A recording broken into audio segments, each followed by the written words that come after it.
Okay, let's dive into one of the most dramatic turning points in West African history, the Battle of Tondibi. This is the incredible story of how a legendary empire, a real giant of its time, was brought to its knees by a tiny force that on paper shouldn't have even stood a chance. So let's start with a number that just screams power: 80,000.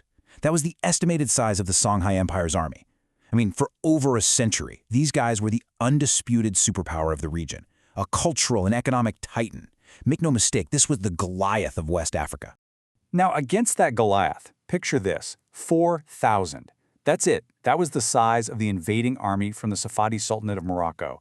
They were outnumbered at least 10 to 1, and get this, they had to survive a brutal 4-month trek across the Sahara Desert just to show up to the fight. This really shouldn't have been a battle. It should have been an absolute annihilation. So that brings us to the central mystery, right? How in the world did 4,000 soldiers not just survive, but completely dismantle one of Africa's most powerful empires? Well, as we're about to see, the answer is a fascinating mix of desperation, a huge miscalculation, and a piece of technology that changed literally everything. To really figure out how the impossible happened, we first need to understand why anyone would even attempt it. So let's try to get inside the heads of these desperate invaders from the Saadi Sultanate. You see, the Saadi had just pulled off this stunning victory, fighting off a massive Portuguese invasion.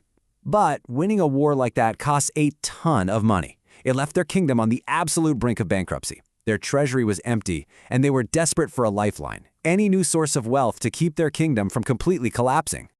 And here's the most incredible part, believe it or not. This entire high-stakes invasion was based on a complete fantasy.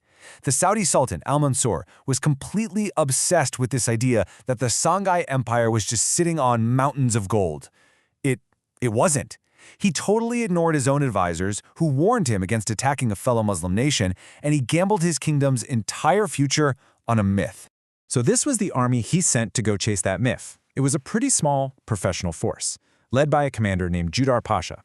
But it wasn't their numbers that mattered, it was their equipment. They were carrying the future of warfare with them: arquebuses and cannons, gunpowder, a technology their opponents were about to face for the very first time.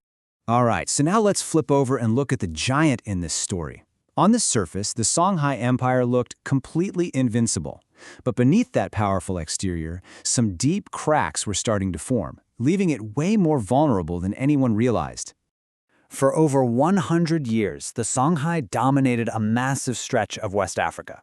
They were a military and economic superpower. And when you look at it like that, you can see why the Moroccan invasion really should have been a complete suicide mission. But here's the thing. This is where we find their critical weakness. After their great ruler died back in 1586, the empire fell into this chaotic period of civil war and arguments over who should be in charge.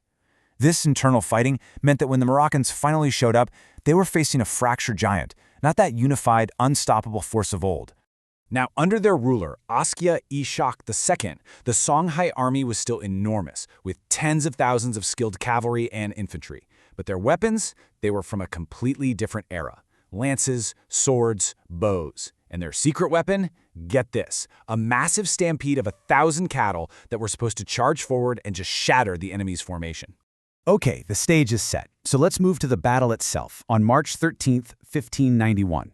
This is the moment where modern technology just brutally overwhelms tradition. I mean, the contrast here couldn't be more stark. On one side, you've got these overwhelming numbers, this enormous traditional army, and on the other, you have overwhelming firepower. This was the ultimate showdown: quantity versus quality. And this just shows you how quickly the whole thing turned into a disaster for the Songhai. Their main tactic, that big cattle charge, it backfired spectacularly.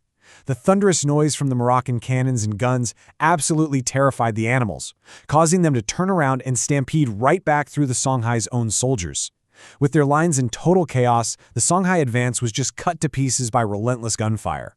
The entire battle was over in just 2 hours.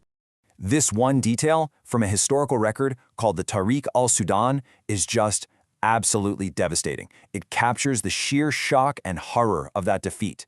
You have to imagine, these warriors were facing a weapon so alien and terrifying they couldn't even comprehend it, and some of them just chose to die with honor, right there, rather than flee from an enemy they couldn't even fight.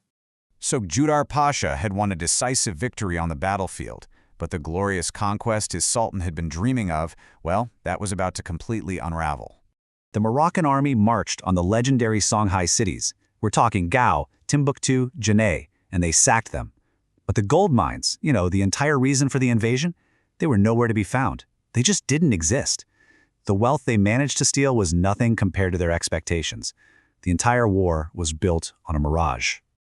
This is the very definition of a Pyrrhic victory. The Saadi had shattered the Songhai Empire, but they had absolutely no way to control it. The territory was just too vast, and the supply lines back across the Sahara were way too long. So instead of a glorious conquest, they found themselves trapped in a decade-long guerrilla war. They had managed to break an empire, but they had no power to replace it.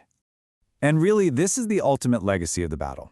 Tondibi didn't just end a dynasty, it completely shattered an entire era of stability. With the Songhai gone, a massive power vacuum opened up, and it plunged the region into centuries of fragmentation and conflict that would totally reshape the future of West Africa. And that leaves us with one final, kind of unsettling question. For the invaders, who gained almost nothing and just got bogged down in a costly war, and for an entire region that lost its great stabilizing power, when a victory only creates chaos and completely fails to deliver on its promise, can we truly call it a victory at all?